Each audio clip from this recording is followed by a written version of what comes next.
Once upon a time, St. Lucia's Nobel Laureate Festival was just one single day. Nobel Laureate Festival, because we're now a festival. It used to be Nobel Laureate Day, then it became Nobel Laureate Week, and now it's Nobel Laureate Festival. And we look forward to it at the archives because we normally come up with a very interesting exhibition or some other activity. And this year we're having an exhibition together with the Swedish Council. We have, but our section of the exhibition will focus on our two Nobel laureates, Sir Derek Walcott and Sir William Arthur Lewis. The National Archives has been a major player in the celebration of St. Lucian's excellence during the Nobel Laureate Festival. Over the years, the festival came to celebrate more than just laureates. This year, a year when St. Lucian excellence was expanded by Julien Alfred, the King's winning CPL, and honey producers like Vincent Jegg Clark and Duncan Stanley being recognized as the best in the world, the Archives is turning the spotlight back on the original two St. Lucian giants.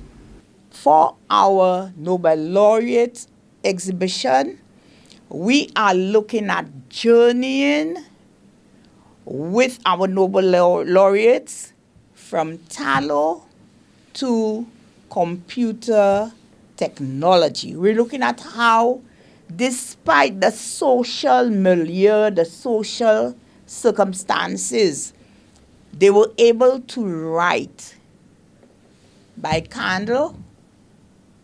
Then they use kerosene lamps. They use fountain pen. Our children don't know about ink and pen, but we want to show them how, whatever circumstances they were in, they were able to use the implements that were available to them at the time.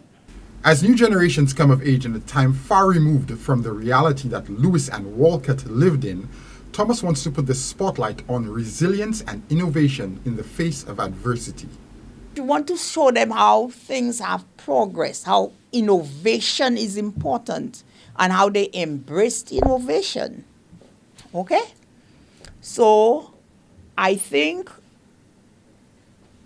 our little exhibition will appeal to the teachers and will help our students understand more about their history. And I am very excited that we are going to be having our exhibition.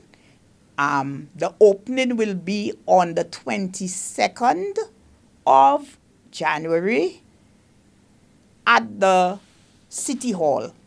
The Archives has an important partner in celebrating the St. Lucian excellence: Sweden, one of the Scandinavian countries where Nobel Prizes originate. When it comes to the Swedish Council, they will be having a section dealing with Sweden's role in the whole Nobel Laureate, what has happened with the Nobel Laureates from the time it began. The Swedes will be participating in the exhibition with their own focused presentations. Well, Sweden will be putting up, or their panels will deal with what is happening or what has happened with Sweden when it comes to the Nobel laureates. You know, it will be a more general approach.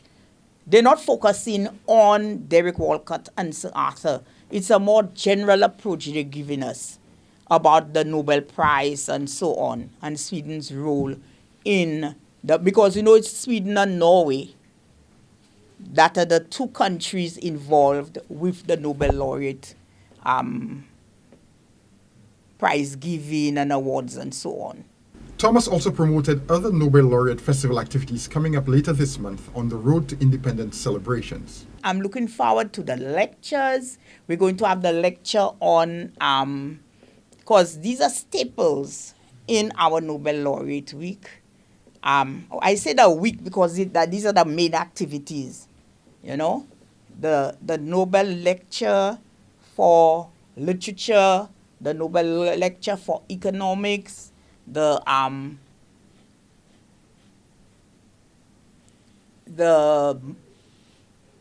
opening of Nobel Laureate Week with its church service, and then we have a big breakfast, but that's a paying activity for the breakfast.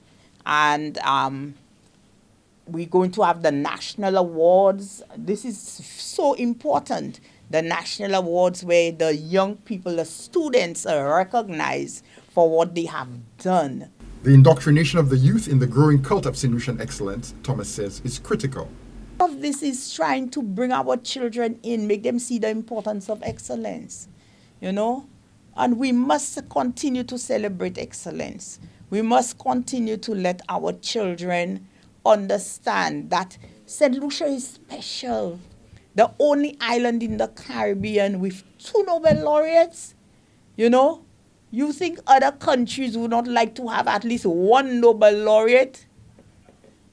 You know, Trinidad has 1 now after so many years.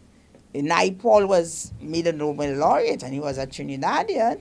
2024 was the year when it was proven beyond a shadow of a doubt that Saint Lucians are among the most excellent people in the world when they apply effort and determination in their endeavors. But 2025 must be the year when Saint Lucians must prove to themselves more than anyone else that they can maintain and sustain this reputation for excellence. For Choice News Now, I'm Jason Seaflay.